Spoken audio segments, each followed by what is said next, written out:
জামায়াতুল ইসলামের আমির ডক্টর শফিকুর রহমান বলেছেন, তারা ভুলের ঊর্ধ্বে নন, যে কোনো ভুলের জন্য বারবার ক্ষমা চাইবেন, কিন্তু এই ক্ষমা চাওয়াকে কেউ কেউ অন্যভাবে উপস্থাপন করে।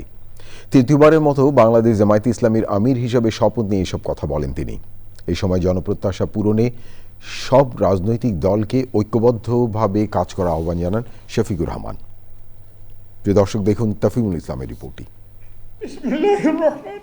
তৃতীয়বারের মতো বাংলাদেশ জামায়াতে ইসলামীর আমির হিসাবে শপথ নিলেন ডাক্তার শফিকুর রহমান। আমাকে ওয়াদা পালনের তৌফিক দান করুন। আমিন আমিন সুম্মা আমিন। শপথ অনুষ্ঠানে ছিলেন সারা দেশ থেকে আসা জামাতের শীর্ষ নেতৃবৃন্দ। এছাড়াও ছিলেন ফ্যাসিবাদ বিরোধী বিভিন্ন রাজনৈতিক দলের নেতারা। শপথ অনুষ্ঠান শেষে বিভিন্ন ইস্যুতে কথা বলেন ডাক্তার শফিকুর রহমান। যদিও বাংলাদেশ জামাত ইসলামী সবসময় চেষ্টা করে এসে জনগণের কল্যাণে চিন্তা করার, পরিকল্পনা নেওয়ার এবং কর্মসূচি গ্রহণ করার, তারপরেও তো আমরা মানুষের সংগঠন। ভুল ত্রুটির ঊর্ধ্বে আমার মুঠেই নয়, আমাদের ধারাও ভুল ত্রুটি হয়ে যায়।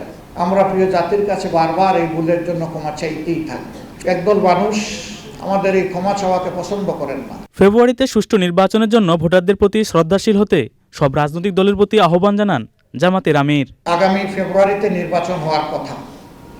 আল্লাহ তাআলার দরবারে দোয়া করি, বহুদিনের পিপাসার্থ এদেশের জনগণকে, ভোটারকে আল্লাহ তাআলা তার বিশেষ ব্যবস্থাপনায় সীমাহীন দয়া করে একটা সুষ্ঠু নির্বাচনের জন্য ব্যবস্থা করে দেন। এবং এই ক্ষেত্রে আমরা যারা রাজনৈতিক দলগুলো আছি, দলের স্বার্থকে না দেখে জনগণের ভোটের প্রতি শ্রদ্ধা নিবেদন করে আমরা যেন খোলা অন্তরে আগামীর রাজনীতি করতে পারি। আল্লাহ যেন এই তৌফিক দান করেন।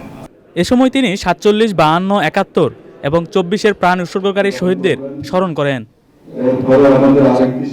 তাফিমুল ইসলাম, চ্যানেল আই, ঢাকা।